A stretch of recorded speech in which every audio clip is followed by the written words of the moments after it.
He's excused. Alderwoman Howard, She's excused.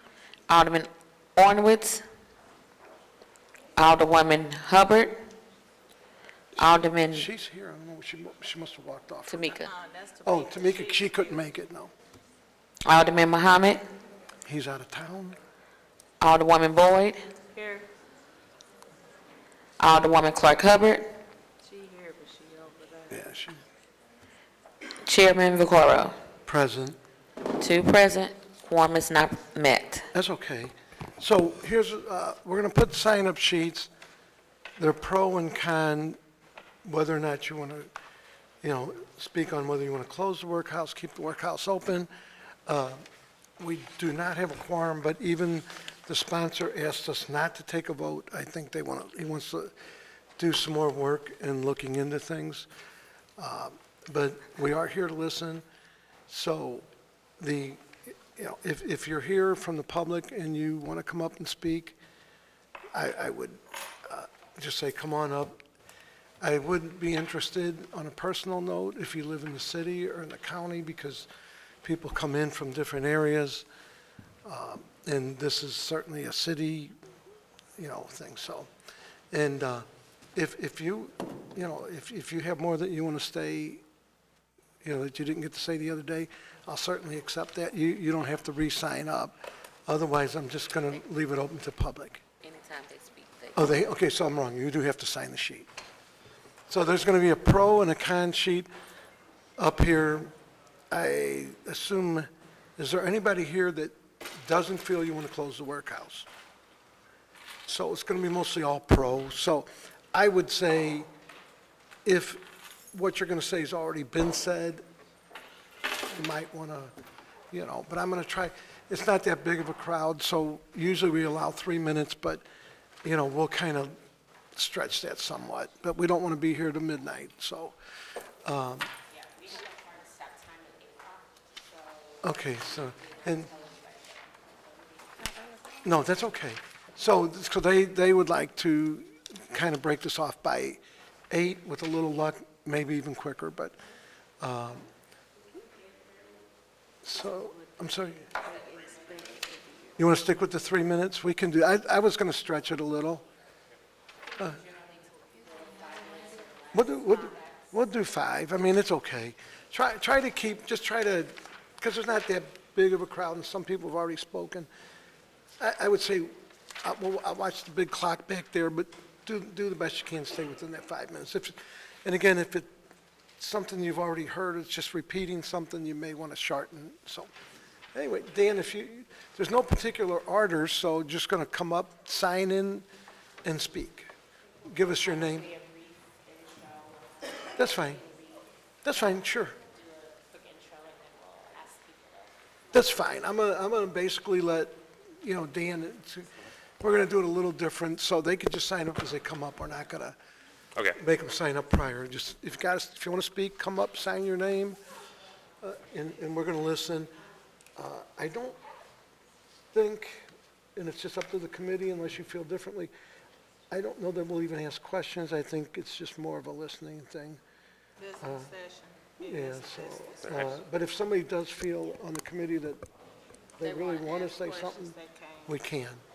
Okay, it's your thing, Dan.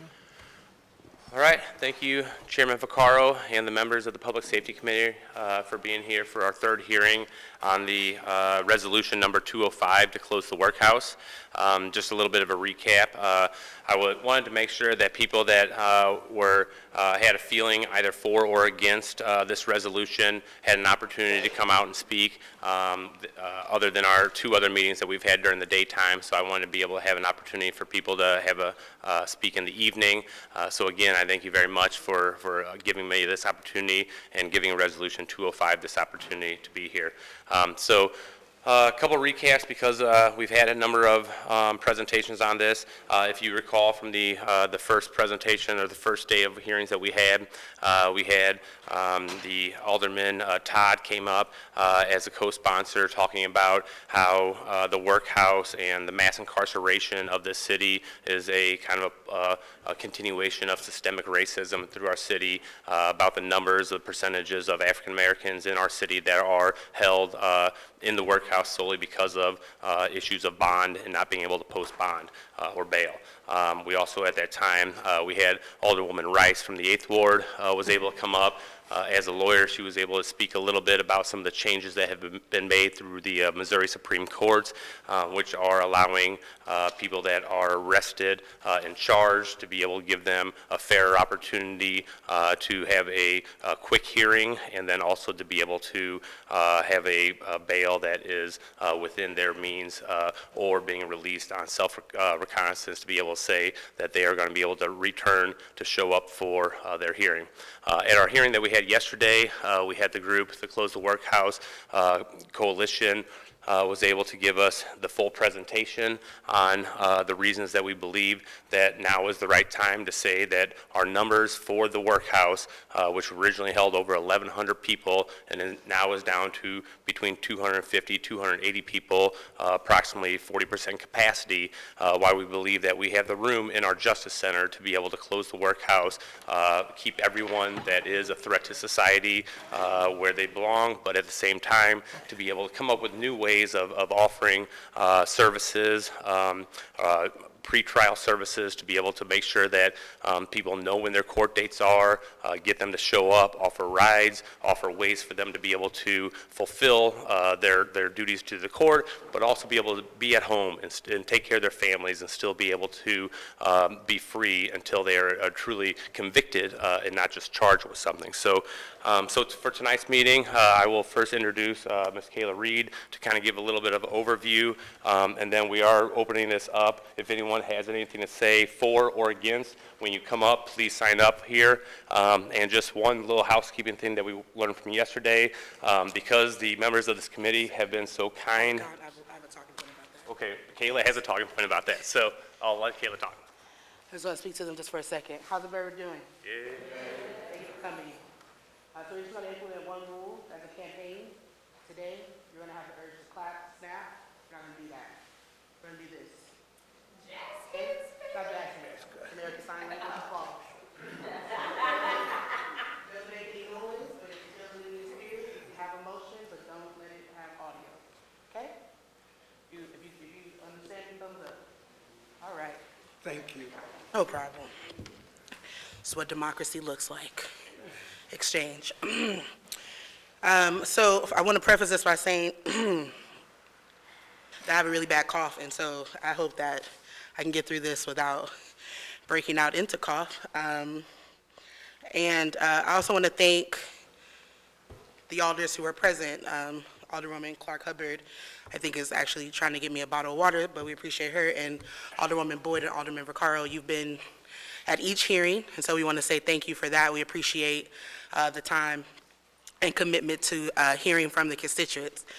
I usually start with just kind of a fact piece, but I think it's important that we continue to drive home a conversation about the people that are impacted. So my first encounter with the Workhouse was before I had any memories when I was a child. I discovered a picture of myself at my first birthday. It was myself and my brother, other relatives, and my mother wasn't in the picture. I assumed that was because she was taking the picture.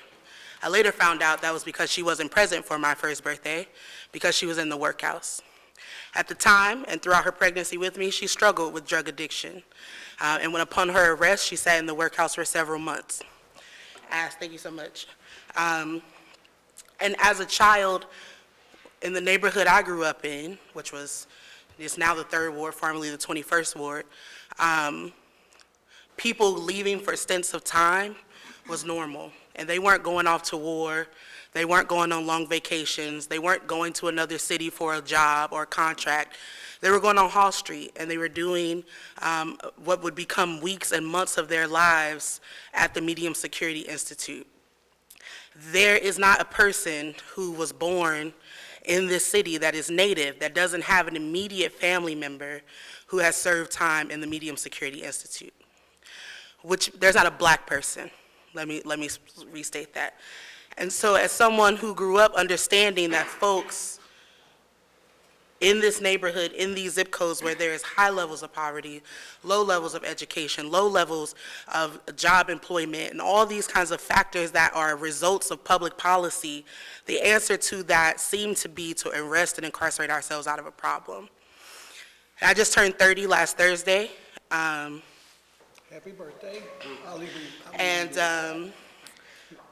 That problem hasn't, our decision to arrest and incarcerate people as a problem to the kind of underlying issues that we know, we've not stopped that.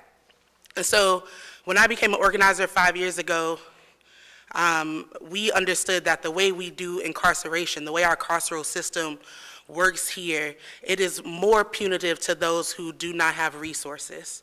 If you are poor in this community, which is overwhelmingly people concentrated in North City, which makes them overwhelmingly African American, you are more likely to be arrested, to be detained, to not be able to afford bail, and then to plea yourself out of being held at a local jail. You have to pay to talk to your loved ones while you're in that jail. And then when you come out, you have to deal with the devastation of the time that you were away in jail. So that can look like your children being lost to the foster care system, an eviction, you losing your job. And we were encountering these people every day. Some of them are unhoused. They cycle through our jails instead of us investing in the services that we need. Some of them are victims of domestic violence. Some of them are addicted to drugs. Some of them were in the wrong place at the wrong time. And yes, some of them are accused of something that they did. But by the Constitution of this country, you are not guilty upon arrest. But in this city, if you are poor, you are immediately shackled and caged as if though you are. So this campaign comes out of a larger vision for our city, one that does not criminalize or penalize someone because of their class position or their income, and one that does not disproportionately target people of color, mainly black people. When we started this campaign, it started with bailouts.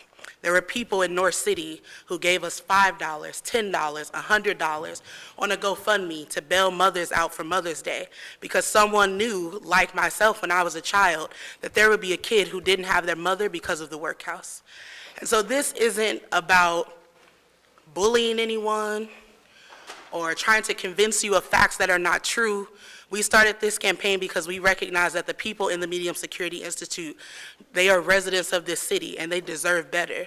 They are our voters, they are our families, they are our parents, and when we don't solve this issue, we're going to continue to let the things that plague our community thrive, and we need to invest in people so that they may thrive.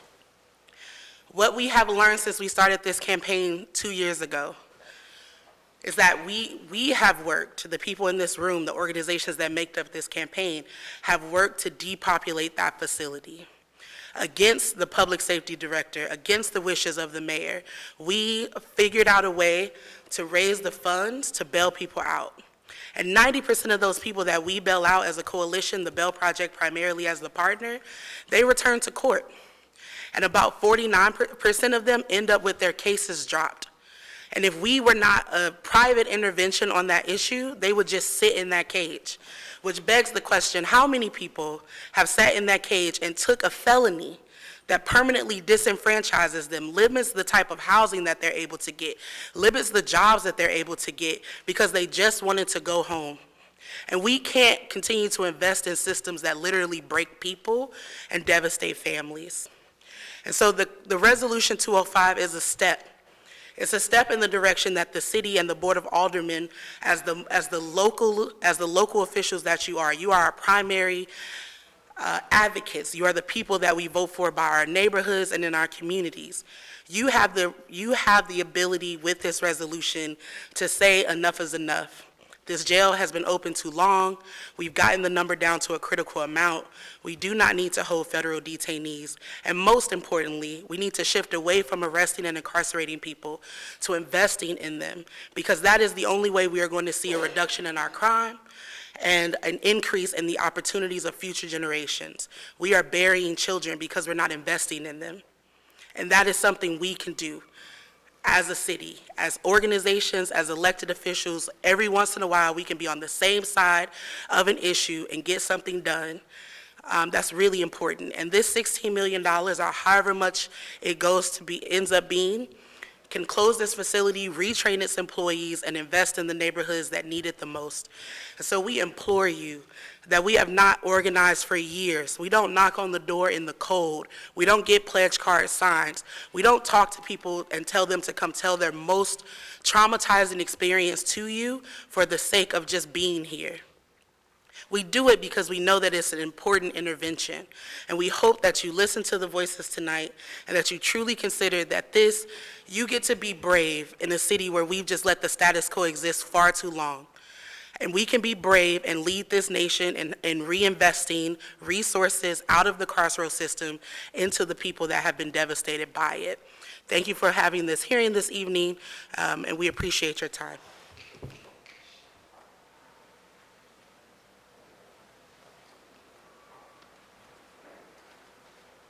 Thank you, Kayla.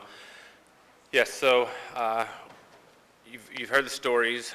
So at this moment, I would like to invite anyone from the public that is able to be testify in front of the committee here to share your experiences, to share your stories, whether it's you personally or your families, but just to put out there exactly what the Workhouse means to you personally, and also share any stories that you might have of what we can do with when we start investing in people and we start no longer incarcerating people for being poor and start investing in services to our citizens. So at this moment, I would like to open it up to anyone in the audience that would like to say something. Again, please put your name, and when you come up to speak, reiterate your name and where you live in the city so that we all know where you're coming from. So anyone would like to come up, you're welcome. You don't have to be shy. We're not that mean. So if you just come up and sign up, and you don't have to speak, but if you feel like you want to, certainly. And Kayla, that was a nice talk wherever she went. She also. Okay. Yes, Good sir. evening, Alderman. My name is Todd, and I'm not actually for or against at this point, but I do have a concern. Because in my mind, the facility and granting somebody bail is separate and distinct. You can grant somebody bail while in a holding cell. They used to do it when it was in Central years ago. You just fill out the information, and they will send information to the prosecuting attorney, and they'll grant you bail while you're in the holding cell. So to me, I think they're separate and distinct. What I'm concerned about is the people that work there. Are there anything in the bill that's going to secure the jobs of the families that work there? If it's our position to be able to make sure that we decrease poverty, then we want to make sure those families would not become subjected to poverty by losing their jobs, and that they become stressful, and that their son and that their daughter begin to turn to crime, and that their daughter and son begin to have less education because they have lost their jobs. So I am concerned in this bill that the Board of Aldermen and whoever is campaigning for the close of the Workhouse, that they take in deep consideration the people that work there, so to make sure that they have access to a job and keep their family safe. Thanks. Thank you. And so I will mention that that has been a concern, obviously, as we've been developing this resolution. That was one of the main concerns that has been brought up by a number of the people on the Public Safety Committee from a meeting that I had a number of weeks ago with Dale Glass, who is the Corrections Commissioner. We found out that there are currently about 50 positions open at the CJC right across the street. And if anyone has not heard, that we have about 700 positions open throughout the city of St. Louis, not only in corrections, but everything from parks, forestry, streets, refuse, everything. So that is a major concern for everyone that is working on this resolution. We know that 50 openings currently at CJC for corrections officers. people can be transferred directly over there. And then if there are, they said there's about 86 or so, 80-something, 80-plus workers at the workhouse right now at the medium security facility. So anyone that could not go directly over to the CJC, we have 700 positions open in the city right now. And we want to make sure that some of the funding that we have from closing the workhouse goes to training and making sure that everyone is placed, so not one single person will lose their position. So. So, Anyone else want we're to here to speak? listen, but Yes. it could be a really short meeting, too. Yeah.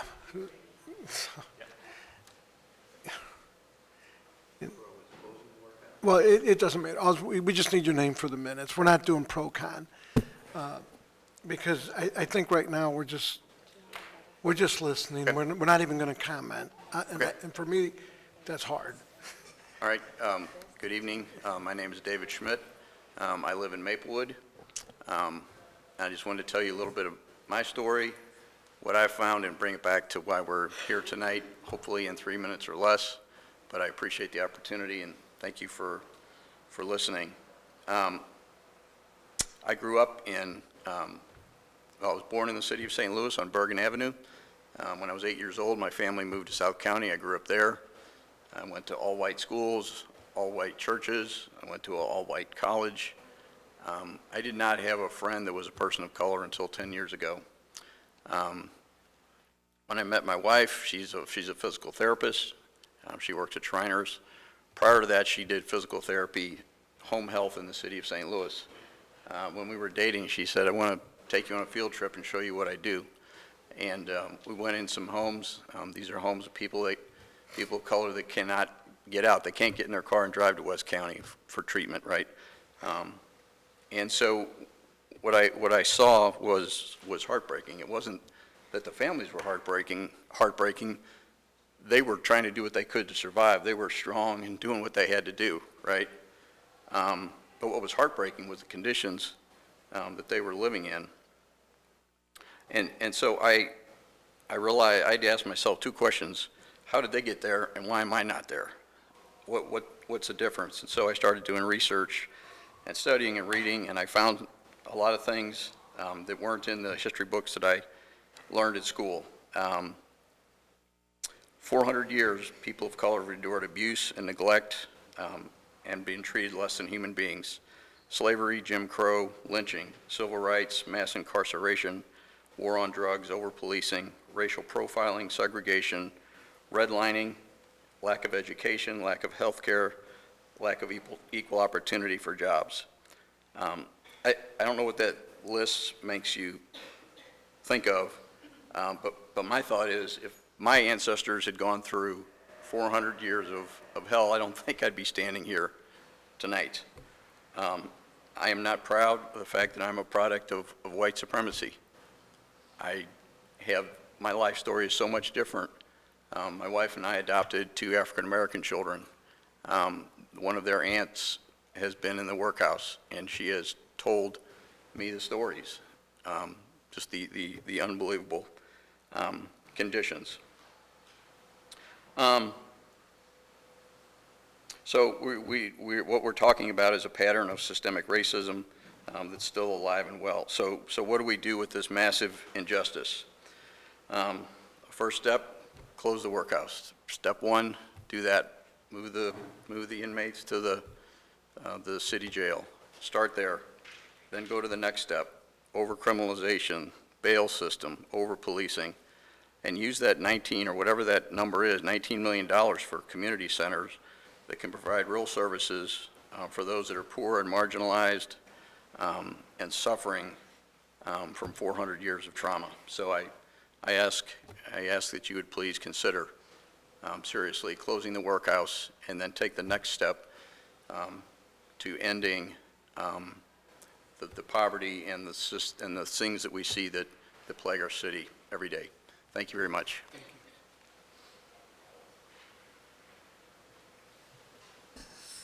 Anyone else? While they are considering speaking, Okay, we have someone? How you doing? Good. Can you please sign up and? Yeah, we just need it for the minutes. We're not gonna, you're not on any special list. It's just that they have to do accurate minutes. So just who you are and if you live in the city. Yeah, I live in the city. I'm judging. Put the microphone Oh, to yeah. your mouth. Yeah, thank you. Can you help her out there? I'm Jada. I just wanted to share my story of the time that I was in the workhouse. I was there, it was the summer of 2017, so it was hella hot. It was like a room no bigger than this one, two big fans, like a fan on their end and a fan on their end. And I heard a lot of stories of like people just being there for I was in there for traffic, for like, I think it was either $75 or $100 bond, and I was there for 6 months on it. So that was 6 months of me missing my child, 6 months of me not getting paid, just 6 months for traffic. But it was more so the conditions that was in there. Like, they basically caged us. Like, it was women straight staying in their cells just because it was too hot, so, you could take your clothes off only in your cell. It was women staying in their cell because they was throwing up because they was nauseous because it was so hot in there. It's like, even if the people did do the crime, even though they didn't, you still got to treat people like they human. And people don't get treated like they humans in the workhouse. So I feel like that's why it needs to get closed. And not only that, but they need to be looking into mental health and why people are going there opposed to it just being a crime or you doing this. Like, it was a homeless person just got locked up for, they said it was assault with a weapon. His weapon was his cart. Basically because he was walking across the street with a cart with a lot of belongings in it. And that was his weapon. Now, I know like y'all know that's not no weapon. So not only that, it's just like they try to use poverty and being poor against you. And knowing you poor, they try to find little ways to lock you up, knowing that it's not even accountable or you're not even guilty of what the crime is. My stay there was just horrible. I know that. I just want to speak for the people that stayed there. I know it wasn't a good stay. I don't know how they keep on covering it up or trying to cover it up or how it is in there, but I know how it is in there. And it's not a good stay, and they treat you like animals, like straight animals. I was in there for 6 months off $100. If it weren't for the bail project, I'd still probably be in there, just sitting on traffic. And the fact that they can hold you so long on just a traffic ticket is crazy. That's all I gotta say.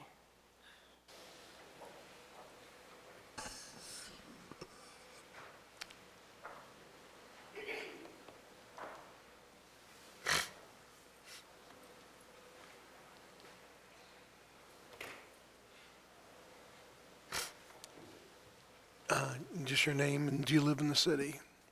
Mr. Chairman, members of the committee, thank you for having us. My name is David Boger, and I live in the 8th Ward, close to Grand and Russell. I'm here today to speak for my friend Alvin, who has spent time in a variety of prisons. He has a job at the moment, and it is a job that is a second shift. He can't be here. He has said that the time that he spent in solitary in Leavenworth prison was better than the time he spent in the workhouse here in our city. And when I asked him what it was like in the workhouse, he just looked at me and cried. Thank you. Thank you. And thank everyone. I appreciate this. I really do. Yes, ma'am.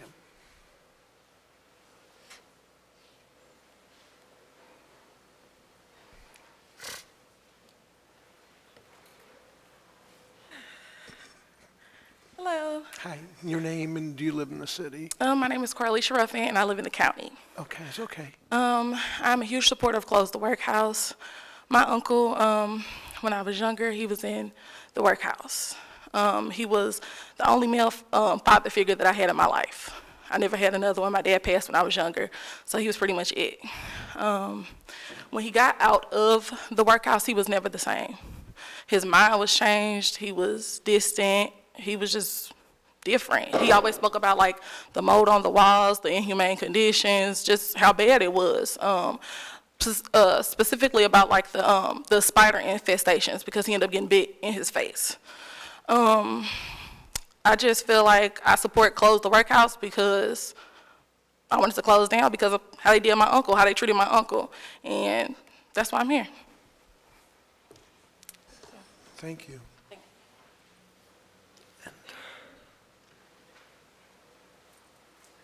Might be a race. Let's see, here we go. Just your name and if you're in the city.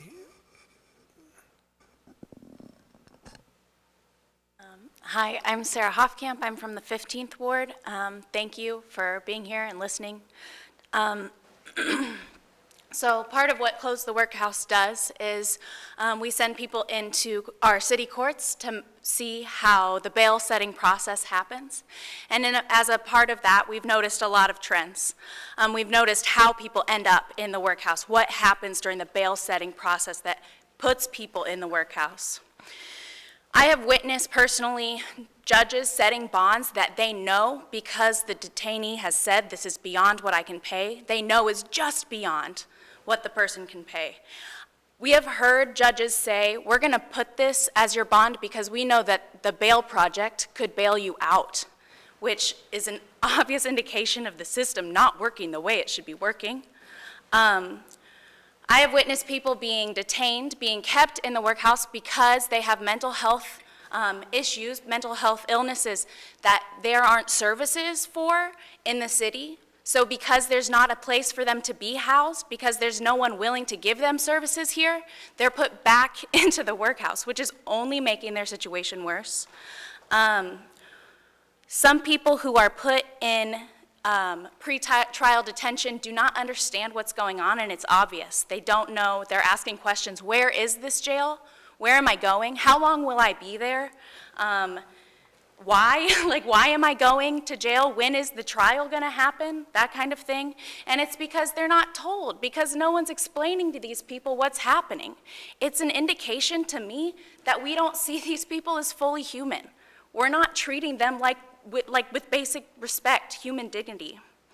And in my community, in the 15th Ward, when I think about what would help in terms of public safety, really, it's not about jailing our community members. It's about investing in schools, investing in community programming. It's about mental health services and treatment and addiction treatment. And when you think about how $16 million a year could be spent in the city, and you really imagine, we could do a really good thing with that amount of money. So the last point I want to make is that we continue to house federal detainees in this city because we believe, or someone believes, that it makes us money. And so the question is, what kind of an excuse is that to keep this place open? And where are our priorities? Should the money that we have be used to imprison people or care for our communities? And I really hope that you all will think about that question and, answer it. Thank you. Thank you.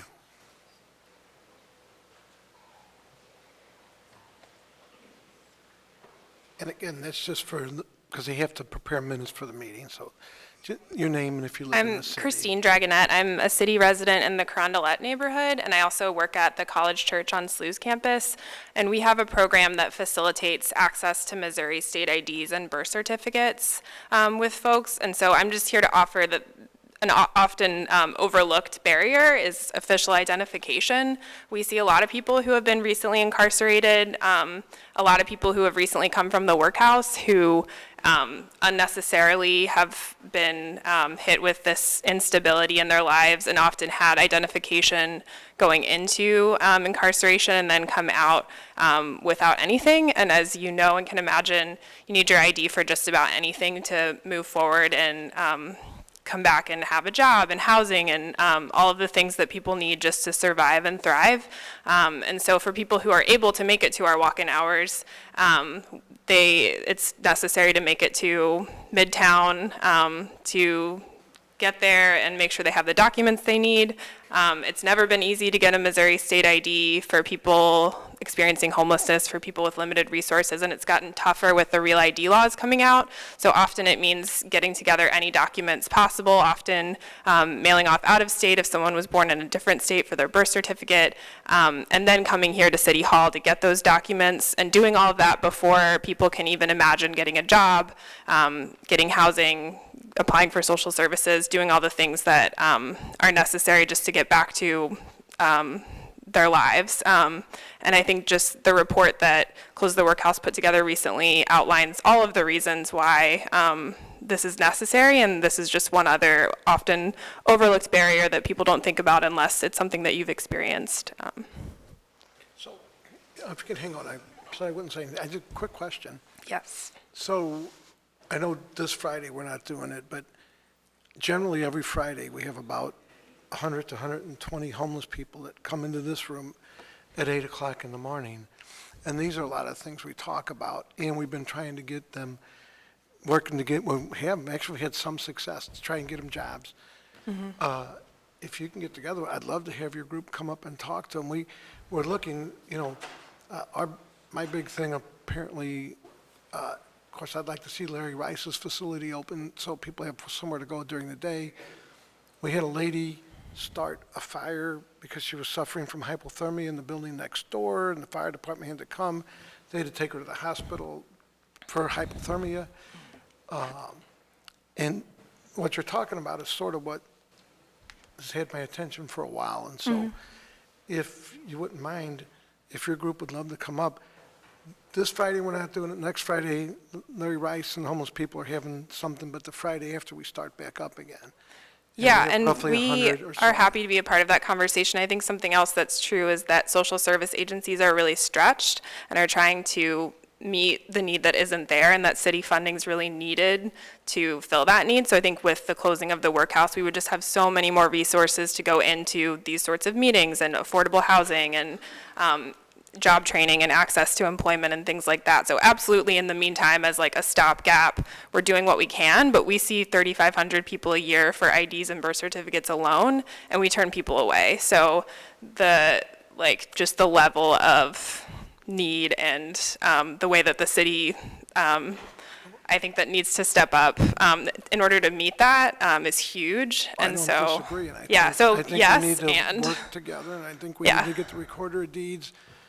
A lot of this is state stuff, but I surely would love to have you come up and speak. We're trying to work to keep people out of jail, people that are have multiple vagrancy tickets, which are city court violations, which we've been going to court with them to basically deal with these, because you have people, similar to what he was talking about, that work a shift that you can't get into a shelter because you're working like a 3 to 11 shift, and if you don't get to the shelters before 11, you're not in. But I'd love to have your group come up. It wouldn't take much more than one morning and about an hour of your time. yeah, and the ways that we criminalize homelessness is a whole other related conversation. So, Absolutely, and that's where you would have my attention. yeah, Because yes.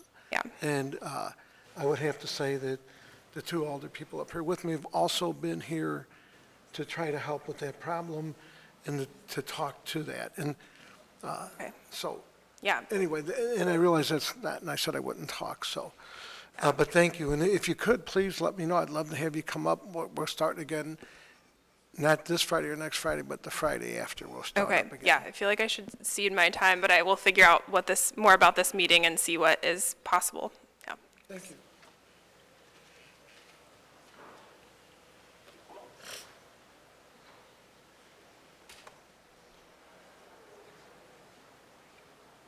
Hello, my name is Megan Betts. I am a city resident of the 5th Ward.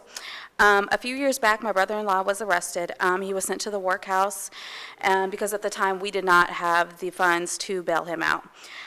We had to fight, go to court to get his bail lowered, and were eventually able to get him out. This was his first offense, and we had actually demonstrated that we had a strong support system for him. My brother-in-law is diagnosed with schizophrenia and has other health issues. We had to fight to get him his meds while he was in the workhouse. Luckily, we knew some people that could get in and were able to help him, because at the time they were giving him other things that he was not supposed to be taking. He has given us bits and pieces of his experience that align with the stories that you've already heard. We used every bit of privilege we could to get him what he needed, yet the experience inside the workhouse has done its damage. I know many folks that won't come here because they know that if they tell their story and they're used to their voices not being heard. I just hope that this committee will reverse that thinking and say, we hear you and we will act and pass this resolution. Thank you.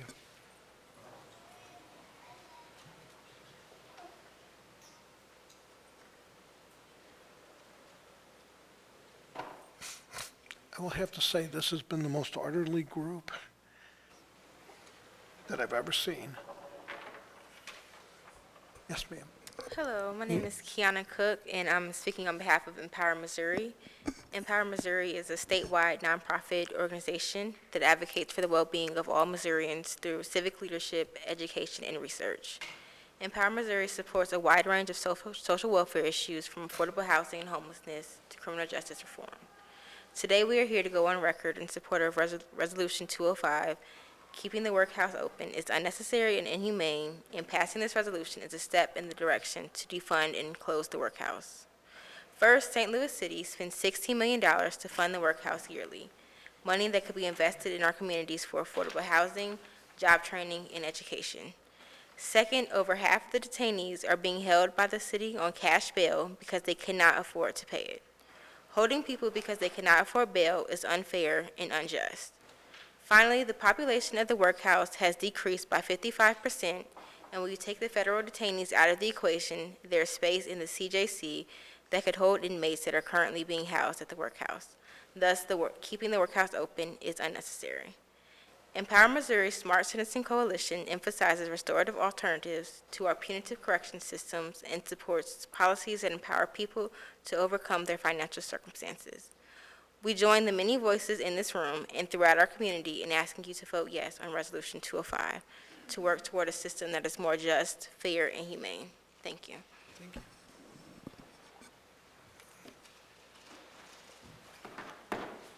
Yes, sir. Just, yeah, if you could put that on there for our minutes.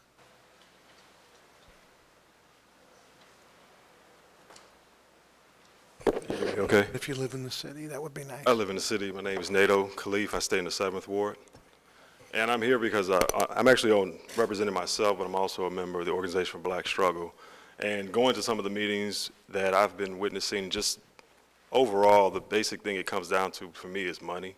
Like, I was sitting there before, some years ago, watching this on the news when people were hanging all outside the windows because of the conditions, because it was too hot and people can't breathe and things like that.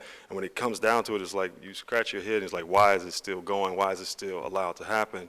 And as I'm sitting there with my then 10-year-old son, black son, who looks much like me, and a lot of the people that are in there are represented, we make up less than half the population, black people in St. Louis City, but we are the majority of the people that are in there. And so when he asked me, the question is, why is this still allowed to continue? Why does it look like this? Why are the inhumane conditions? And all I can say to him, son, is I don't know. Besides the fact that it has to come down to money. Somebody must feel like it's beneficial from a profit margin standpoint or something like that for people to still live and be held in there. And then when you think about the fact that most of the people are in a pre-trial situation. Like, that had to resonate with me when I first started hearing these numbers, and because the first thing you do is you hear about people being locked up and you think, well, they must have done something, right? That's usually the conditioned thinking and the way that they try to train us to say that people are in jail because they did something wrong, but this is pre-trial. They haven't even seen anybody yet. So they should be allowed, like other people who have the money and can afford to, be at home and wait their trial, be at home and wait to be said whether they are guilty or not. And I think that this thing just needs to be ended. It's not good for anybody, not the city, not the people that are in there, not the people that it's families that it affects and people lose work. I mean, it's done. It just needs to stop. Thank you. Thank you. Anyone else?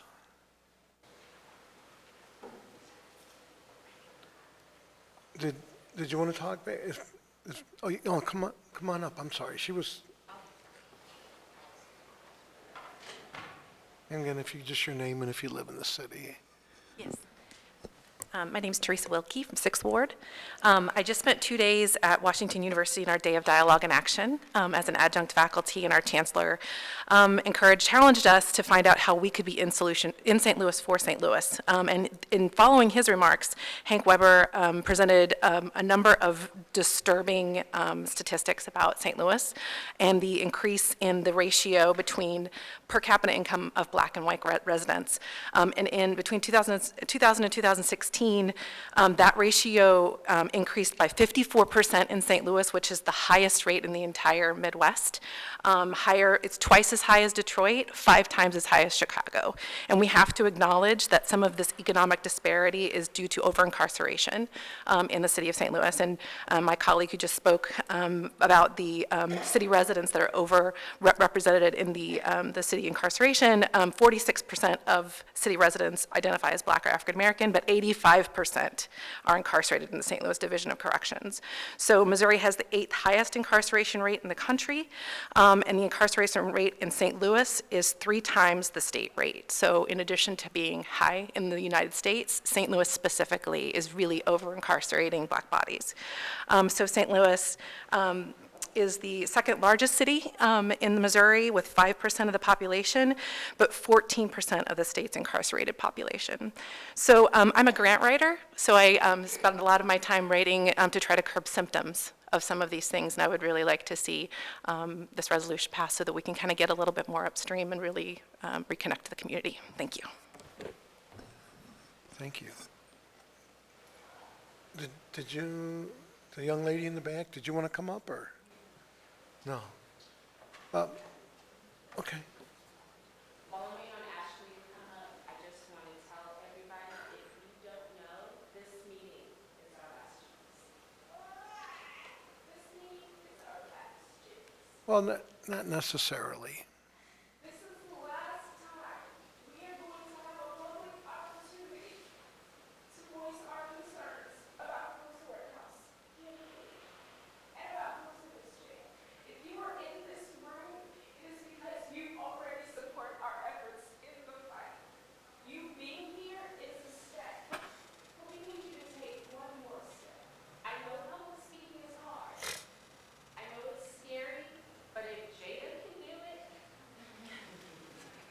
the rest of y'all can do it. We need to hear every single person in this room. Forgive me for being emotional today, but this campaign is so personal to me, and it should be personal for y'all too. So I know it's scary, I know it is hard, I know you may have never been in the workhouse, and everybody in this room knows me. Everybody in this room has heard my story, so you know someone who's been impacted by the workhouse.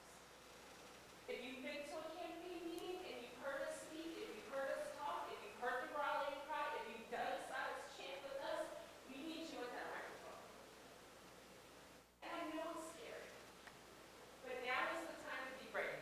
We're demanding that our elected officials be brave and do something that has never been done before, to take a leap of faith that has never happened before, anywhere in this country.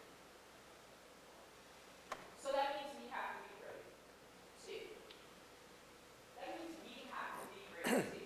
There are 241 people in the workhouse right now who are depending on us to be brave right now. Be brave. Be brave. Okay? Be brave. Come on, Ash.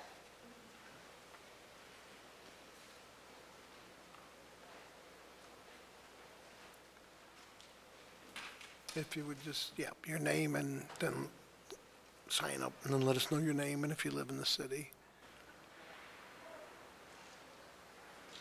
Hello, my name is Ashley Mosley. I live in the county, and I'm here on behalf of SEIU Healthcare Union. We stand in solidarity with the Close the Workhouse program. We've done street reach, we've door knocked, we've gone to meetings, we've gone inside of our nursing homes that we represent, and we've heard their stories about how horrible it is at the workhouse. The stories have extended from how horrible the conditions are, to people sharing their stories about even sexual assault in the workhouse. And the young lady that came up and spoke before about her uncle being in the workhouse, that was also my uncle in the workhouse. And he almost lost his eye due to the inadequate health care conditions there. So when I do the work for Close the Workhouse, I don't just do it for my union, I don't just do it for Close the Workhouse, but I do it for my family, and I do it for me, because it's close to my heart.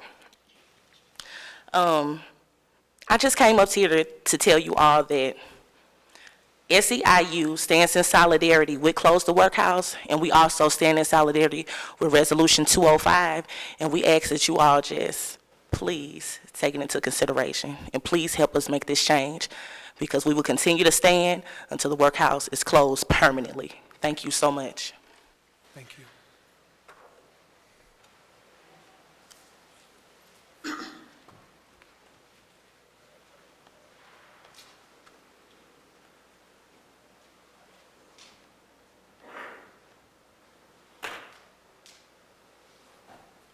And then, if you would, again, your name and if you live in the city or not. Catherine Fenderson, and I live in the county.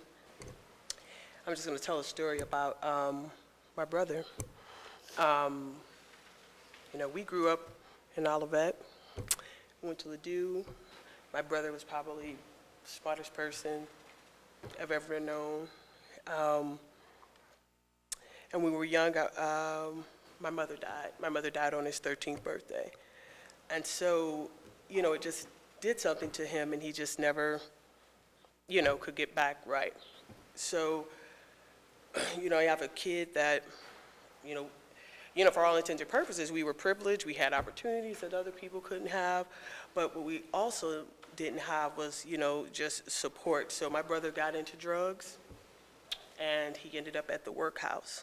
So from 19 until my brother will be 50 this year, he has had just a cycle of in and out of the workhouse. And when I say, and it wasn't for a different crime, it wasn't a violent crime, you know, he had drugs, but what would happen is he would get out, you have to pay restitution or whatever, so he'd have a job, and he didn't want to quit his job, but then you have to go see parole officers, you have a whole system that's set up against you. And so every single time he would go back to jail, it would be for absconding. I can't go to work, I can't pay these fees, if, you know, I can't see this parole officer, I can't take off work, I'm trying to get a job. So, and I think about, what if we had the opportunity to help people instead of incarcerating people? My brother just needed help. I mean, he had a drug addiction. You know, and not once did anyone try to offer him treatment. Did anyone say, hey, what can we do, you know, to help you? And when I think of, you know, a community that we're in and we're paying taxes to, and, you know, not caring about the people that they're supposed to represent, you know, it's difficult to sit here and just see that.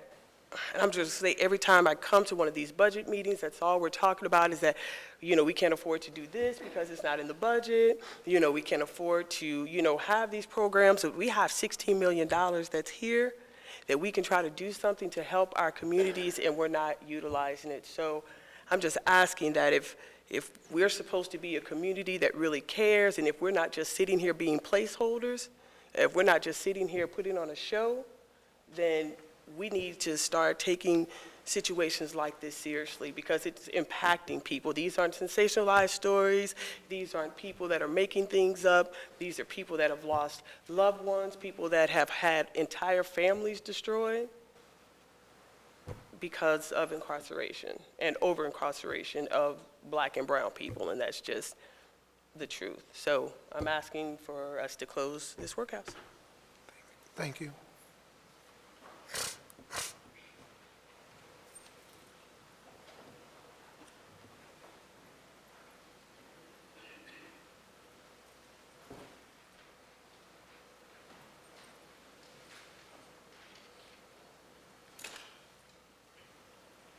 Hello, my name is Sarah Watkins. I live in the 6th Ward.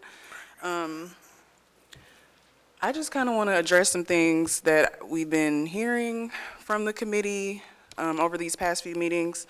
As someone who's not from St. Louis, I have never been to the workhouse. I do know what it's like to be a marginalized resident in a city. I know what it's like to not have enough money to pay for your traffic tickets or for your tags to be expired and to get arrested.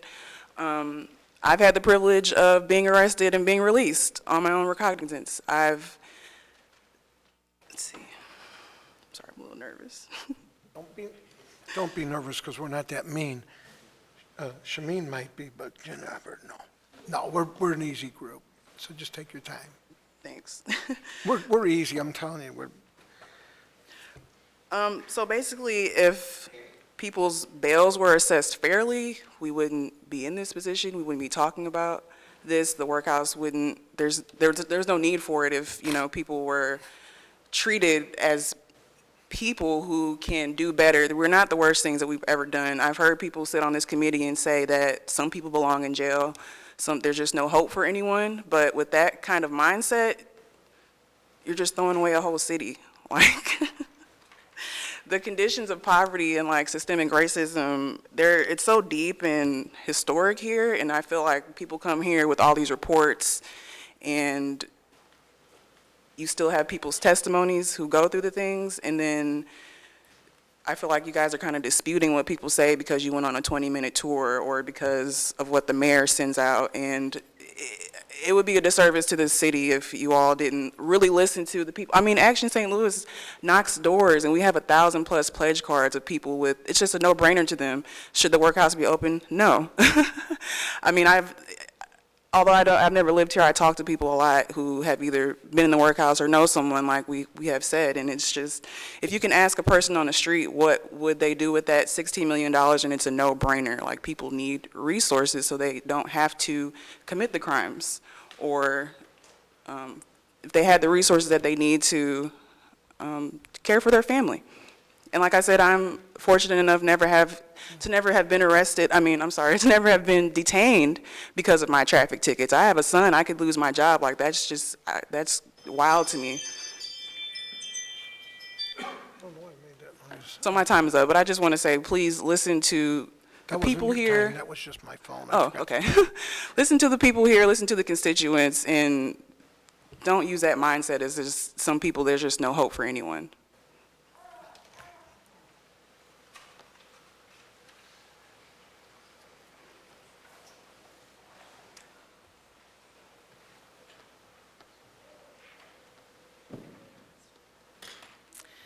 Hello, my name is Molly Metzger. I'm a resident of the 6th.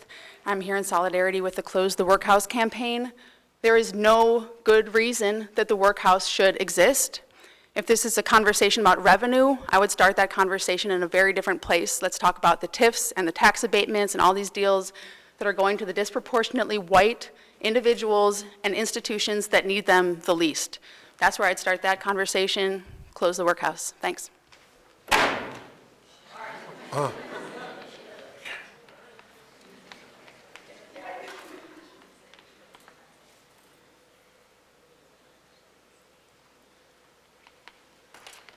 Hello, my name is Julia Cushing. I'm a resident of the city of St. Louis. I'm a social worker here. I work as a community-based social worker. I work in nearly every zip code in the city of St. Louis. I work with plenty of people who have either been to the workhouse or direct family members have been to the workhouse. I've heard stories of people going there due to mental health crises that have been dealt with in the wrong way, that have been responded to with incarceration instead of help. I have spoken to clients of mine whose fathers have missed the births of their children, their first children, and just talking to plenty of people who know the inside and how awful and inhumane it is. In addition to that, I'm also part of our court monitoring program here. So since April of last year, I have been going and monitoring bail hearings. The things that we see overall is just that the city of St. Louis continues to incarcerate people for the simple fact that they are poor and they are black. The bail project should not have to exist at all. It is unconstitutional to hold someone simply because they cannot afford their bail, and the city of St. Louis does it every single day. That's the main reason why there are still people in the workhouse. The majority of people there are there because they are poor. In addition, I'm going to just tell one short story. There was a bail hearing that I had seen a couple weeks ago.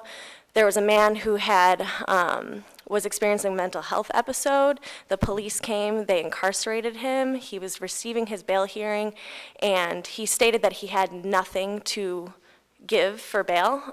He said directly, "I don't even have a pair of shoes right now." What the attorneys decided to do was that they turned off the screen. For those of you who don't know, bail hearings are dealt with through a screen, so judges do not even have to look defendants in the face, in the eyes, in order to make very big decisions about their life. And they turned off the video monitor, and they said they were discussing between each other, you know, well, where's he going to go? He had stated that he doesn't have somewhere to go if he is released from jail. And they had stated, well, you know, at least in jail he has 3 meals and a roof over his head. We should not be addressing homelessness with incarceration. We should be addressing homelessness with money for affordable housing, and I believe that when the workhouse is closed, we should reallocate that money to affordable housing. Thank you. Thank you. Anyone else care to speak?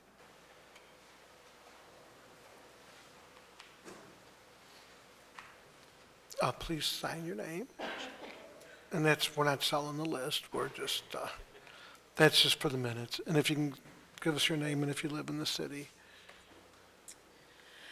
Hello, my name is Hattie Swoboda-Stell. I am a former employee of the St. Louis City Bail Project, and I was actually the St. Louis City Bail Disruptor for the past 2 years. So that means for the past 2 years, I've been going to the workhouse 4 to 5 times every single week and have spoken with thousands of people who have been held there. And my experience in doing that work has been incredibly enlightening to what we as a city decide is the most appropriate response to people needing resource. And the most appropriate response that we've come up with is to hold them in a cage. I can't truly explain in such a short amount of time the amount of systemic failure that I have really seen through my work, doing work with the Bail Project. But I currently am also a volunteer with Bail Project and volunteer with the Close the Workhouse campaign. And in doing work with folks who have been incarcerated at the workhouse, I find that mostly what we see is that they come out to such little resource. They come out to little resource that leads them to not having the access to what they need in order to successfully make it back to court, in order to get back to the stability of what their lives could have been had it not been interrupted through incarceration. And really, the reallocation of those funds could do an incredible feat for the city. People could get what they truly deserve, like what was just stated, housing being an incredible lack in this city. Transportation, the amount that our organization spent on transportation was really little in comparison to what the city could offer. People getting the correct resources in order to fight their cases well and with support and understanding that there is possibility for change and difference in their lives is possible. I don't think that we need to agree on what's right, but I do think we need to agree on what's wrong. And what is wrong is people taking 2 weeks for someone to get a bar of soap. What is wrong is it taking 2 weeks for someone to be able to get a second shower, people being able to get their correct medicine. It's just wrong. So I wasn't truly expecting to speak tonight, so I just wanted to say a quick word. But I would really appreciate the consideration of what the city could really look like with the reallocation of those funds. Thanks. Thank you.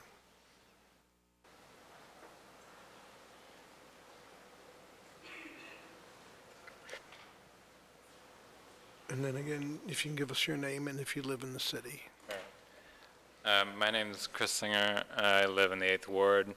I'm sorry, I normally don't speak to older people generally. I'm usually more accustomed to getting into arguments with you or yelling at you.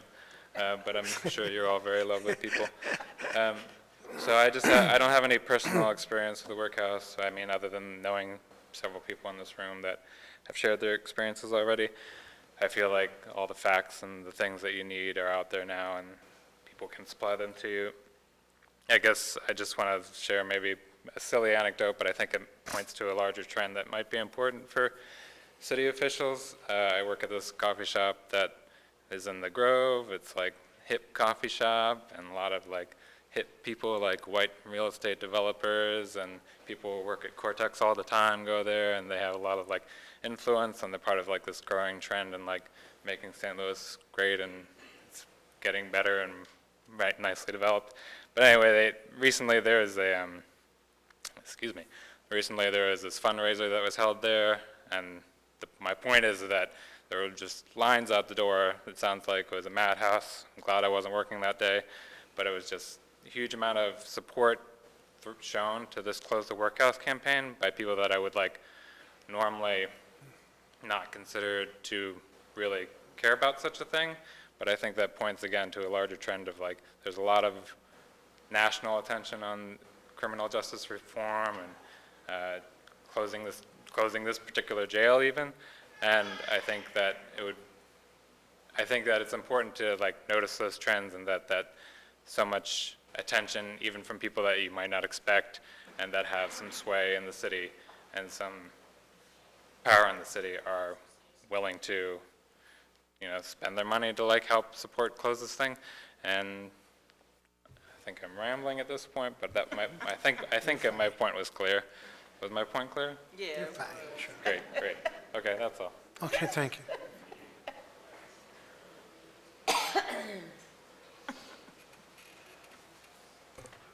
Hello, my name is Jay. I live in the 20th Ward. Jay, you got to sign up. I know you spoke the other day, but sign up. We just need it for the minutes.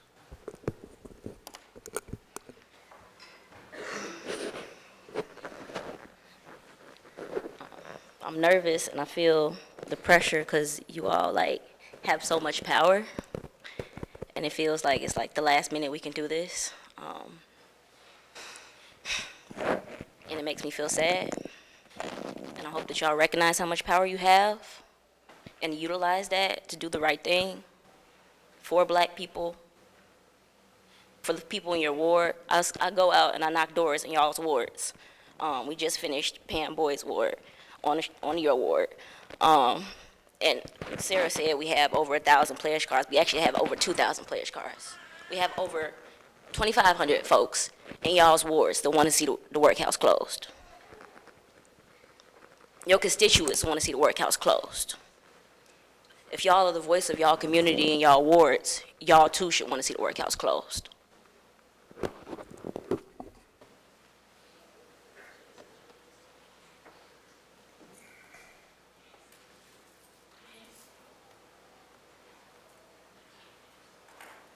Hi, my name is Stephanie Coe, and I'm in the 15th Ward. I apologize. I wanted to share two quick stories of people I know who have been in the workhouse. Two of them are friends.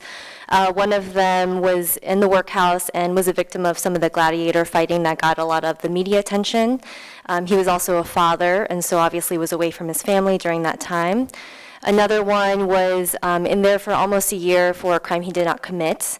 And then both of them have just had a lot of financial implications, not only a burden on themselves, but also their families, their mothers in particular, who have to pay this burden, both while they're gone, also the legal fees, and then in addition, the fact that it's really hard to get employment after being at the workhouse, especially if you are unemployed for a long amount of time.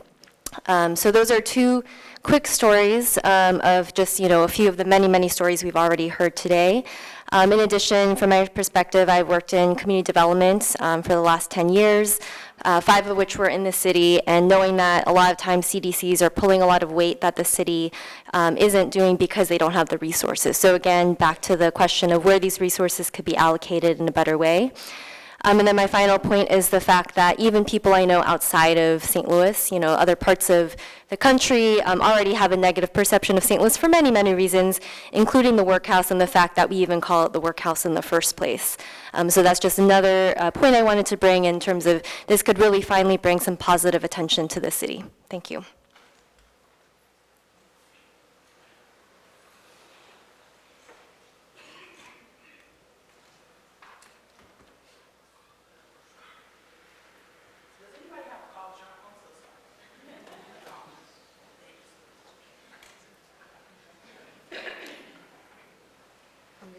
Okay, I'm good. Hi. Yeah, just your name and if you live in the My city. name is Tina Brown, and I'm a part-time resident in St. Louis, but I have grandkids here, so I've been spending more and more time.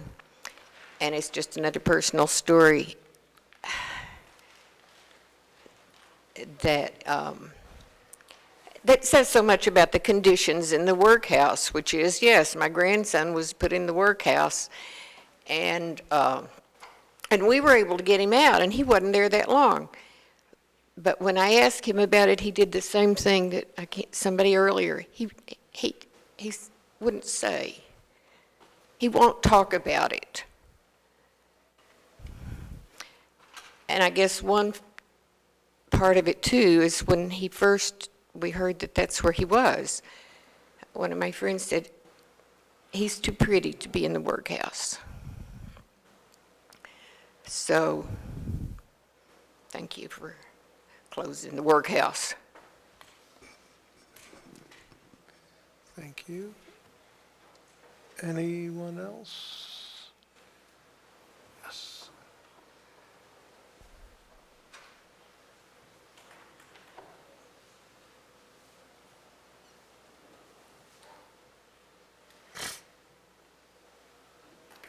And if you would, please, just your name and if you live in the city or not. Hey, my name's Charles. I'm in St. Louis City.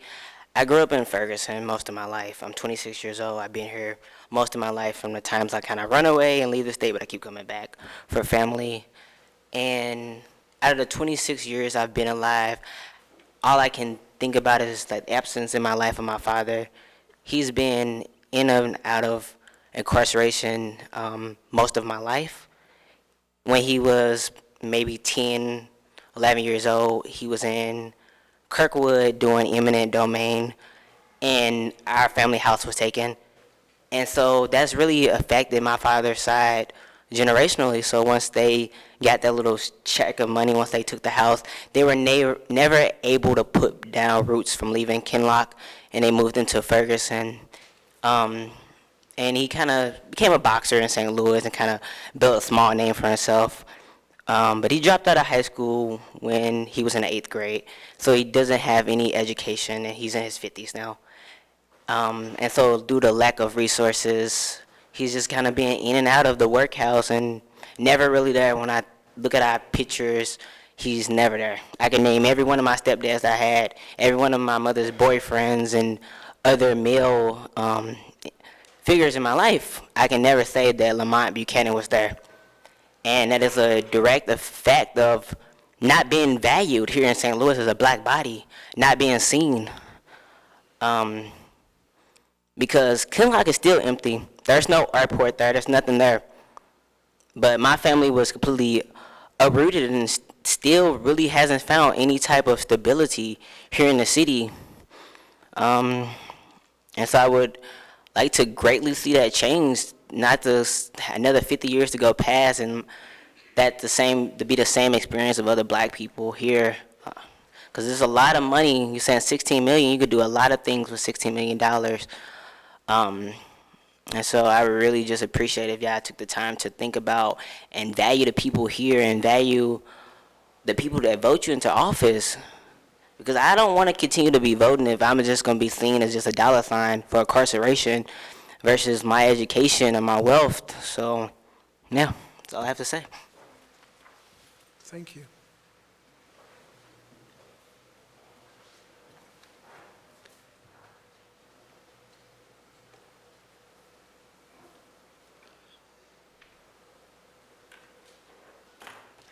Good evening, y'all. My name is Pamela Gurney. I'm in Alderman Narayan's ward, and I left a message a week ago trying to get a meeting with him to ask him questions about where he stands. I noticed last time I checked, he's not a co-sponsor, and I'm upset that I can't get an alderperson to answer my phone call. I am the auntie of the person who was in the workhouse, and you already heard about his response. I'm upset that tax money doesn't go towards supporting people.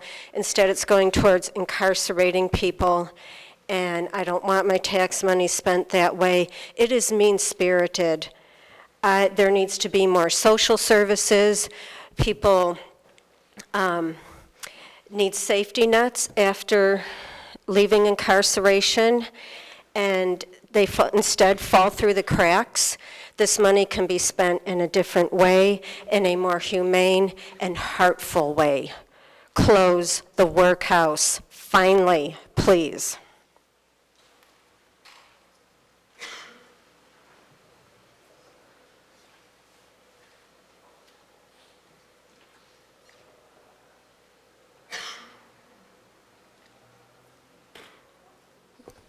Good evening.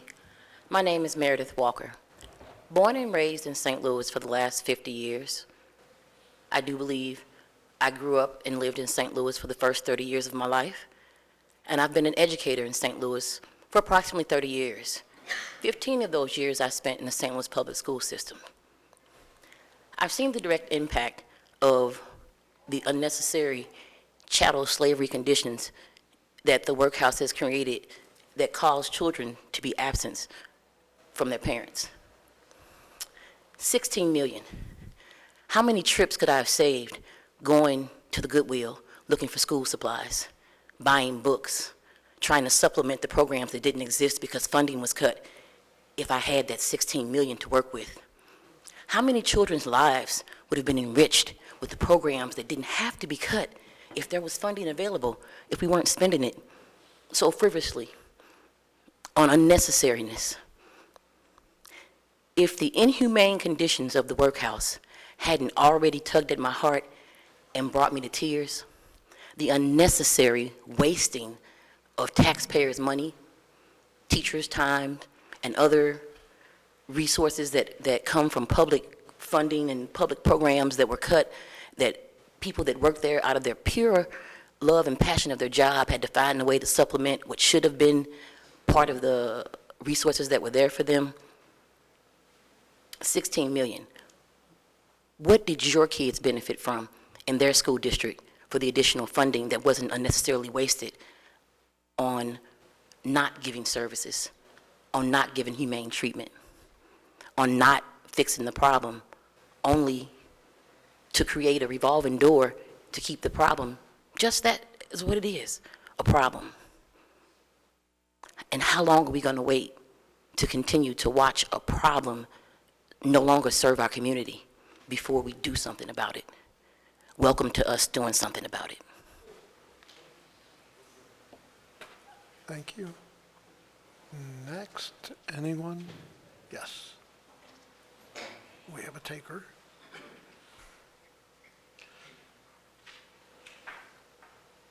And just for the record, I have received a couple calls from people from the 23rd Ward.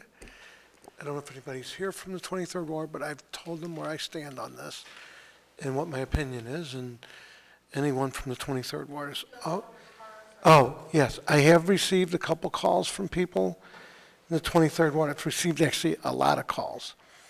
And I'll be honest with you, more of the people in the 23rd Ward seem to be on the other side of this. I have given my opinion to whoever calls me that lives in the 23rd Ward. And so I apologize if you say you haven't gotten a hold of your alderman, but I can guarantee you if you live in the 23rd Ward, whether you like my opinion or not, I will share it. Thank you. But go ahead. Well, that actually leads me to one of the first things I was going to say, which is I want to thank my alder, Annie Rice, for being here as an observer, although she's not a member of the committee. And I want to thank everyone here who came to listen to this testimony, and I wish there was more of you here to listen to this testimony. It's kind of tough on a night meeting and commitments that everybody has. And we did this literally on 2 days' notice because we were going to try and do everything yesterday. And the people representing the Close the Workhouse asked to be able to do their presentation yesterday during the day and then have an open forum tonight. So we literally gave most of the committee members like 1 day notice, and it's hard. And we'll probably have more going on. Oh, I'm sorry. Yeah. I apologize. So I was just saying that because of how quick of a timing we did, when I heard from the Close the Workhouse people, they wanted to come in and speak yesterday without public testimony, and then tonight public testimony. So it was just a very quick thing. So if you don't see someone from the committee here, it has more to do with prior engagements. You know, and my life's pretty plain, so I didn't have anything going on. Anyway, and we're going to have more meetings about this. This is not the end, and I would encourage people to email your alderman. If you feel like you haven't heard from them, email them. So anyway, and I apologize, please, just your name and where you live, and obviously Annie Rice's ward, but did you sign the sheet? I did sign the sheet. You're so good. Thank you. I'm Just go good ahead. at I'm sorry. following rules. My name's Maureen Hanlon. I am here in my personal capacity only. Annie is my alderwoman. I simply wanted to stand up to say, and I hope others will stand up to say it too if they feel so moved, that I'm a city resident for 11 years. I own a house. I'm a taxpayer. I'm a volunteer. I contribute in quite literally every way I can think of to contribute to the city, and it is a priority of mine with the funds that I contribute to the city, including my concerningly high earnings tax, that you all close the workhouse. And so I think if others feel the same, I would encourage you to stand up and share that with your representatives. Thanks. Oh, you're fine. Don't let Elliot scare you with, he's got his, you can be on Elliot Live, Facebook Friends. And I will say publicly that Elliot's a great guy. He's done a lot with the homeless. He's certainly out there. And he tells me his opinions, and so don't be afraid of Elliot, please. Just, again, your name, and if you live in the city, and hopefully you sign that, okay? Thank you. Carrie Kowiski. I live in the county, but I spend a lot of time in the city with family here. You know, just the accounts that I've heard from so many people who have been in the workhouse regarding the rodent infestations, the lack of air conditioning in the summer, the lack of heat in the winter, the lack of medical care, like that alone should be reason to close the workhouse. It is literally unconstitutional. It is cruel and unusual punishment. But if that's not enough of a reason, then I think we need to look at the fact that 90% of the people who are being held there are pre-trial, and they are simply there because of the fact that they cannot afford to pay bail. And 87% of the people there are black, while only 40% of the city population is black. So criminalizing blackness and poverty are not a way to create public safety. I, simply because of the color of my skin, have the privilege of never having been to the workhouse and not having any family member ever having been there. However, I deeply believe that every single person in this community is impacted by the workhouse, even if they've never heard of it. And it's only white people who have never heard of it. But when one person in our community is marginalized, it affects everybody. And so when people are torn away from their families, even though they've never been convicted of a crime, and the average length of time in the workhouse is 10 months. And so the fact that people are losing their jobs, not being provided adequate health care, mental health care, they're losing their housing, they're losing their families, that affects every single person in our community. And I have been talking to a lot of people who look like me, who might hear close the workhouse and think, well, why would we do that? Like a gentleman said earlier, we're conditioned to think that if somebody's in jail, they're there for a reason because they did something bad, and we're safer with them in jail. But when I start to talk to people about the facts, overwhelmingly, people who you might not think would want to close the workhouse then agree that it needs to be shut down. So I just want to voice like overwhelming momentum, even in places like Kirkwood and, you know, among people who you might not think would care about it, but there is a lot of support out there to shut it down. And it's really overwhelming to think about the power that you hold to do the right thing. And I implore you to think about not only, especially the people in the workhouse and their families and the entire community. Thank you. Thank you.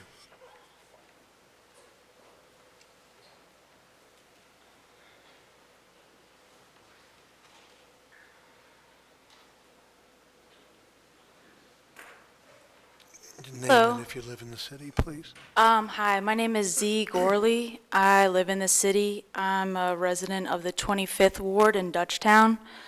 You know, when we look back on history, there are certain moments I think we'd all agree on that are reprehensible, right? Absolute horrific tragedies. And it's clear, I think, you can see which side certain people were on in those moments and in those periods of history. And so I really want to reflect this question back to you all, which is, which side of history do you want to be on? Because I feel like this is your moment. And for the empty chairs in the room, it's their moment too. And I really hope you'll do the right thing and be on the right side of history and close the workhouse. There's at least one baby in this room, and I think I saw a smaller child. And I think it's, again, a question of what is the St. Louis that we want our children and our grandchildren to grow up in. You've heard a lot of stories from people who have survived the hellish conditions of the workhouse, and I really want to thank those who courageously have stood up to share their story and be vulnerable in a very public way. And I also remember, you know, the stories of somebody like Mr. Sherman, who has done some contracting work throughout his life and was in the workhouse on and off. And I remember this story he said a couple years ago about how when you paint over black mold, the dampness, it really just makes the mold even worse. And so when I recall people saying it was nearly impossible to breathe because of the black mold and I prayed to God to stay alive, I think those are moments where you're either on the side of history where you think, yes, this is an indictment on the city of St. Louis and I need to do the right thing and close the workhouse, or I'm not going to show up, or I'm not going to vote, you know, in favor of this resolution. I think that those stories really illuminate a powerful and genuinely compelling narrative. And I also think that, you know, we're also affirmed in this decision with what the budget says.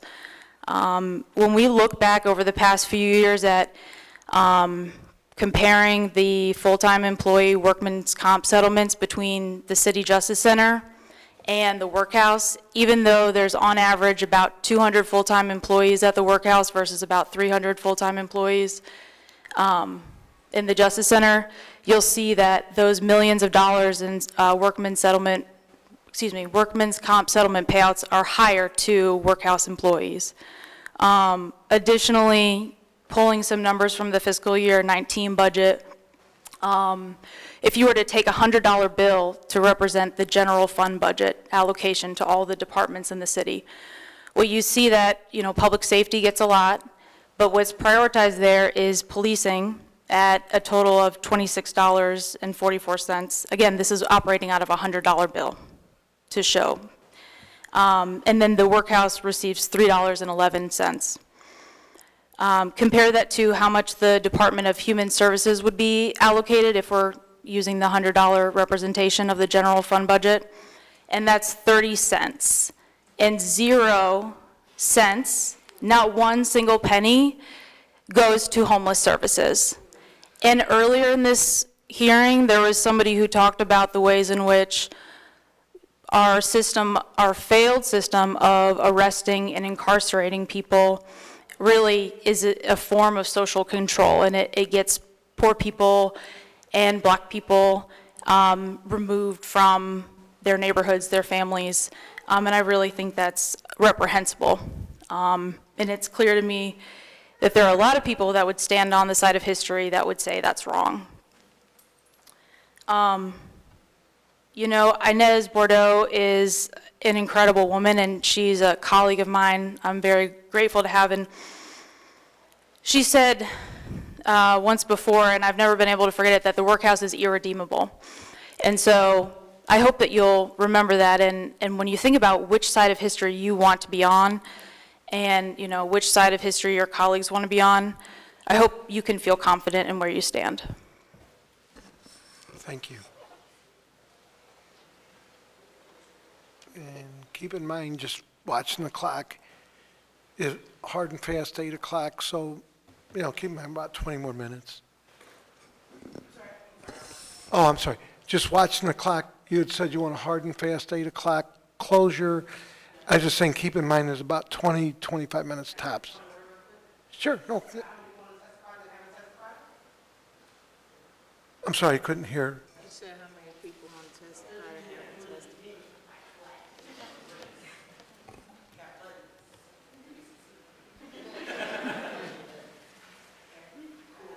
So we're gonna try and hold you at 8 o'clock. Okay, that's fine. I just wanted to mention that for those that wanted to talk. Good evening, Alders. My name is Anna Ginsberg. I live in the 24th Ward. Did you sign that? Yeah, I signed it. I will not take up a lot of your time. You've got pretrial people, minor crimes, horrible conditions. The question I want to ask, and I would like you guys to consider, is why in the world should it be kept open? That's it.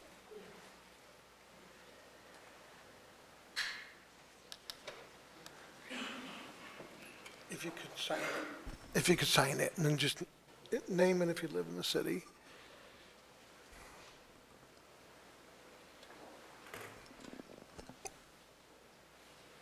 Hi, my name's Alidra Allen, and I'm in the city. I live in the 7th Ward, and I just am here in solidarity with the Close Workhouse campaign.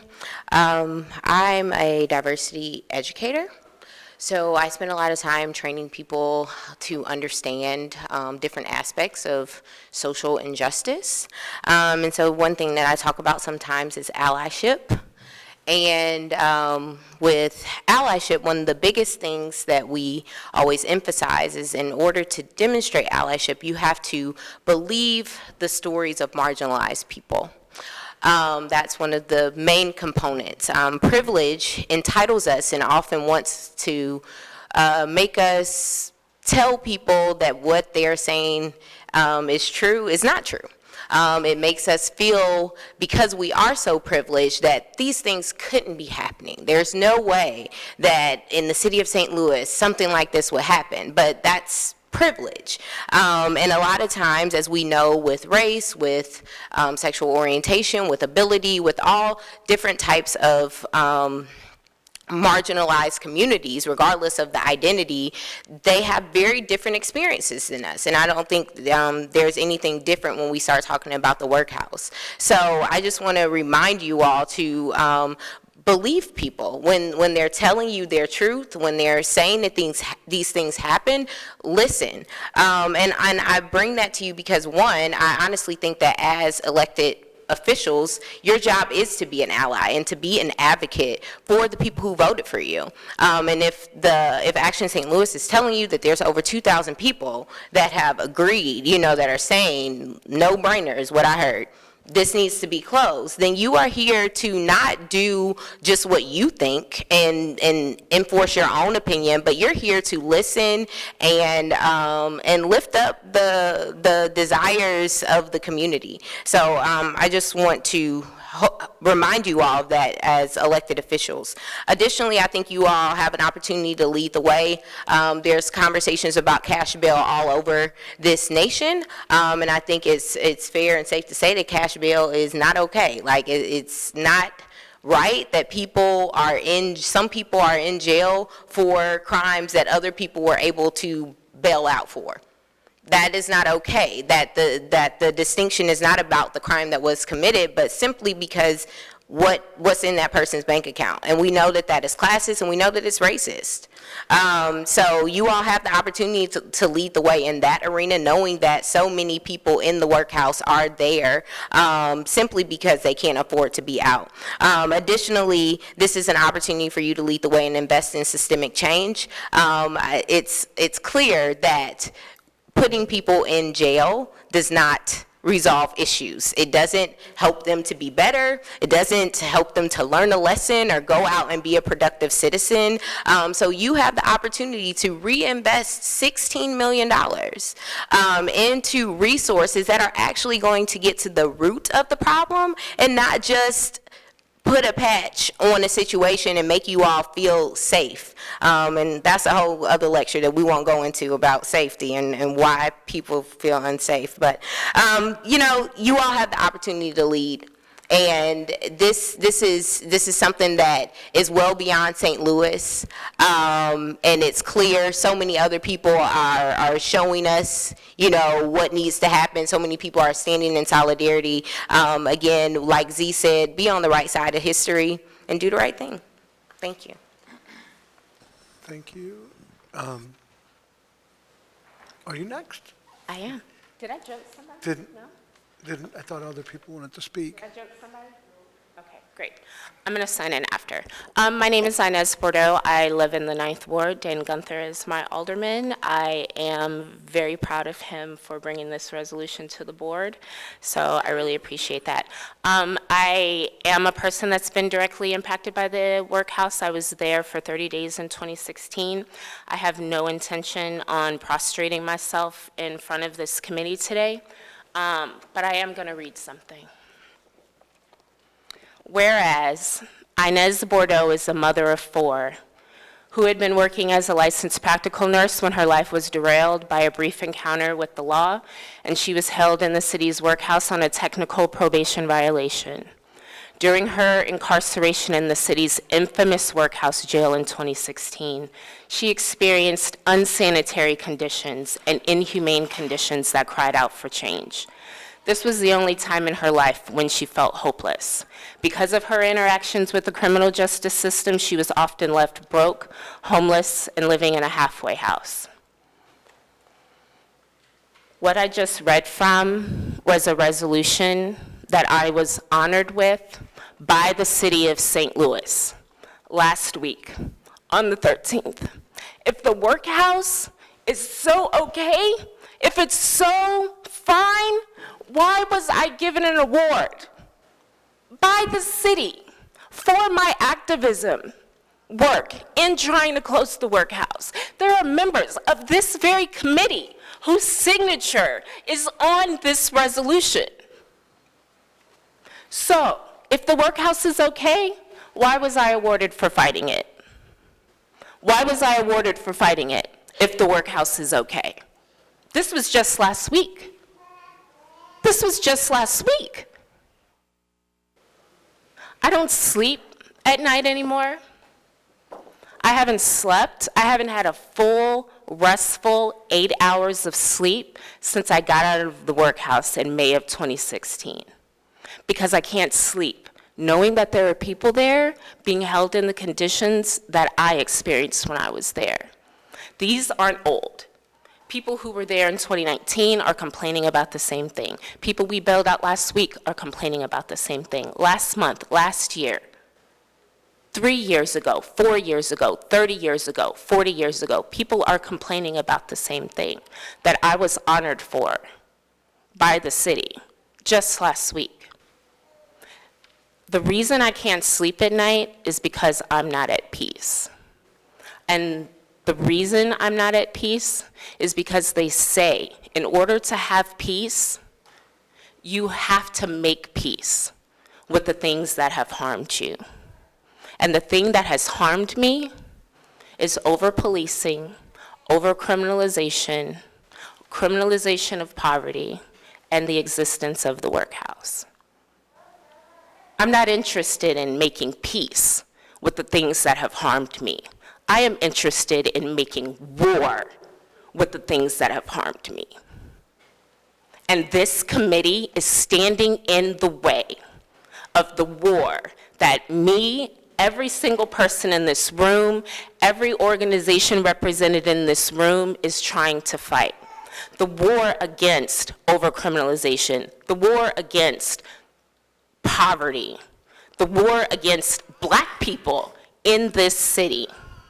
The failure, if this board fails to get this resolution out of this committee for a vote in front of the full board, where every single person represented in this room that lives in the city will have a voice, if this committee fails to pass this resolution, you are standing in the way of our war.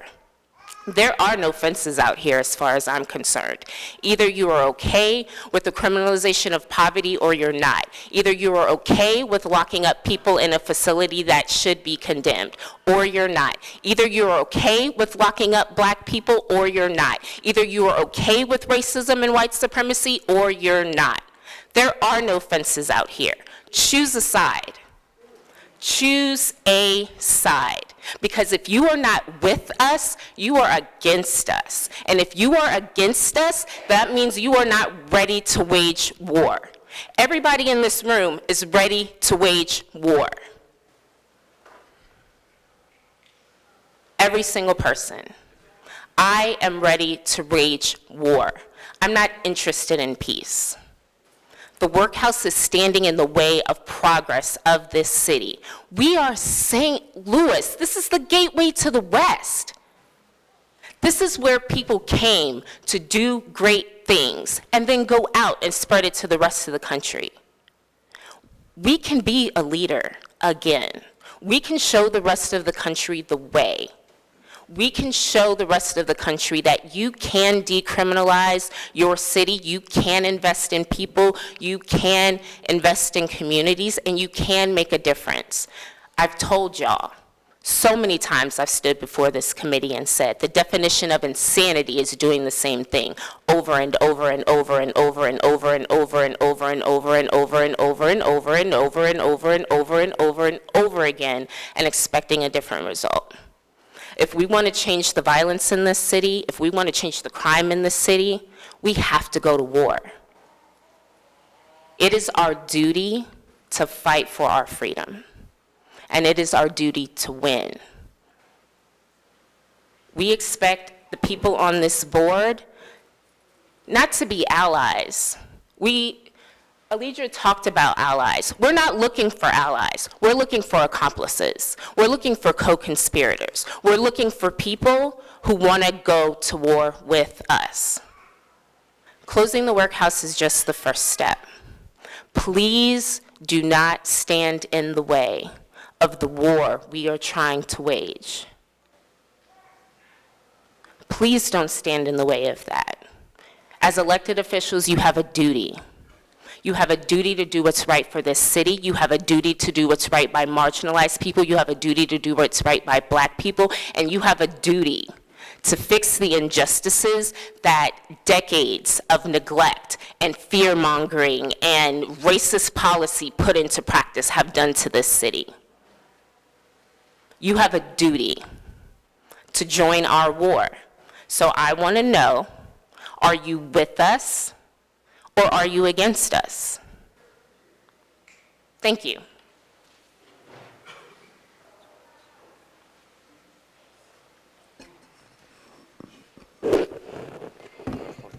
Yeah, I'm gonna land the plane. Alderman Cara, Alderwoman. You've already signed that, right? I didn't, but I promise I will. Okay. Alderman Cara, Alderwoman Boyd, Alderwoman Shereen Clark-Hubbard, Alderwoman Annie Rice. This is our third meeting, and I don't know if you're paying attention to crowd size, but each time we're getting a little bigger because we are putting forth an argument and we have presented the facts, not opinions about people, not historical assumptions of people, not stereotypes, but actual facts. And the facts of this case are such. I didn't go to law school, and I didn't apply this year because Blake told me to, so I'm going to take this moment to try. I'm just kidding. The facts are, when we started this campaign, there were over 700 people in the workhouse. Today, there are less than 250. That is not a result of city policy. That is a result of individual and independent and private organizations working to decarcerate the people in this community. That's driven by the Bell Project. What the city has done is renewed an energy around leveraging a contract that is signed many years ago to earn revenue off of federal detainees. We believe that by nullifying that contract and not holding that population of people, we can transfer a population that is currently in the workhouse to the CJC and close the workhouse and save the revenue that we spend on it each year. The facts of the case are that the city is 49% black, and 95% of the people in the workhouse are black. Over 90% of them are held pretrial, which means they have not been convicted of a crime. I don't know people who've not been impacted by policing and incarceration. They watch TV to understand the ways in which criminal justice works. And what we see on TV is not real life. When people are arrested, they are not guilty. But when they are poor, they are imprisoned. They are caged. And if the same crime is committed in the 23rd Ward as in the 3rd Ward, there's a likelihood, just based on the sheer median income of the two wards, that people on the south side are able to be bailed out. There's a likelihood that that person won't be assigned a high bail because of the census tract that indicates the color of their skin. We do criminal justice wrong in this city, and this campaign is about so much more than just closing the workhouse, but we see that as an important step. The workhouse is a stain. The mayor has conceded the point. She wants to see a city with just one facility. The comptroller has asked for the closure of the workhouse. The treasurer has called for the closure of the workhouse. Your colleagues have called for the closure of the workhouse. The current prosecutor has stated that if we improve the way that we do pretrial detention, the workhouse will not be necessary. The person challenging her in August, who was second when she ran in 2016, put out a statement upon her announcement of campaign that she supports closing the workhouse. Experts in the field who went to law school, Mary Pat Carl has been a prosecutor for over 20 years and supports the closure of the workhouse. This is an alliance of odd bedfellows. I tell you the truth. When I started organizing, it was because of Ferguson. I didn't want to stand next to a police officer or a prosecutor and talk about reform. But when the case and the facts are presented, you cannot deny the truth. And you have an ability right now to be brave and to be right. We will come to the 23rd Ward and present to your constituents because I think that they are misinformed. And this report is about correcting the narratives around who deserves to be in cages. And we have ignored it too long because they don't come from our communities, because in certain wards they're not those people's sons. And so they turned a blind eye to it, but it's not working. If caging people worked, we wouldn't have the #1 violent crime rate in the city, in the country. If it worked, we wouldn't still be an impoverished city. If it worked, we wouldn't still be a segregated city. And what we are asking for is the opportunity to go before the full board. This is a full room on a Wednesday night, 3 meetings in a row. And we are just asking you to take a chance and put it before your colleagues. Let us argue the point because we proved the case. The mayor has conceded the point. She has conceded it, that this city can function with just one jail. The comptroller has conceded it, that we can save that money and invest it someplace else. Both the incumbent prosecutor and the woman challenging her have conceded that if we do pretrial better, we won't need the workhouse. And as long as it stays open, it gives permission to the current administrations and the judges of this city to continue a broken system. So we are asking that you take leadership as the elected officials closest to us, as the people that we vote for. We have knocked in the cold. I am coughing because I probably have a cold, because we have been running in and out all week long. We stop our schedules, we cancel vacations. I disrupted Blake's vacation because I needed him to we've sued the city, we've won the cases, we on all cylinders are moving. And we are just asking you to accept the facts that are there and help us move toward closing this workhouse. Give us a fair shot at presenting the case. Because when you don't just deny this campaign, you deny the humanity of thousands of people who have been impacted by this jail. Thousands. You deny the humanity of my mother. You deny the humanity of Inez. You deny our time and our patience. And I don't really want to have to keep coming down here. We got a full count census to get. Action St. Louis is launching a campaign to make sure we get a full count. We got Medicaid expansion to get done. We got affordable housing to increase. It's so many other things that the people in this room can be focused on. But how we choose to do it is to be focused on the least of us. The least of us are in that jail on Hall Street. It has killed people. It has broken families. It has cost you too much money. The city doesn't have to hemorrhage the way that it does if it makes better decisions. And so we are asking you to pass it out of committee. Give us a shot at the full board. Be democratic. Don't deny us our rights as voters who have done the process. We registered to vote. We elected you. We came to the meetings. We testified. We recruited more people. We wrote the op-eds. We put the people in there. We collected the pledge cards. We've done everything that you have said we needed to do to be taken seriously. So take us seriously, and please vote yes on Resolution 205. Thank you for this meeting. Thank you for being here 2 days in a row. We hope to continue to be able to present to the full board. We know you can't take a vote tonight, but whenever we get to the point where we are ready, we will be here because we believe in this to the point where we will be relentless. Relentless. I am done with college. I'm all in for Action St. Louis. And I will spend 100% of my time doing this. Because no child should see a picture 30 years later thinking their mother took it to find out she was in jail when what she needed was help. I don't want my story to be the story of any black kid in this city. And so you can do right by voting yes on Resolution 205. Thank you to all the co-sponsors of this legislation. Thank you to all the people who continue to show up for us. Thank you to the campaign. And we hope that you have a good night, go home and watch the debate. Okay, so I think that was closing. It's 8 o'clock. Unless you have something to say, Alderman Guenther, we're going to adjourn the meeting unless you have something you want to tell us. It's hard to follow that, so I will just say I would hope that you would allow us to break our rules for the night and actually have a round of applause for everyone that has showed up. Absolutely.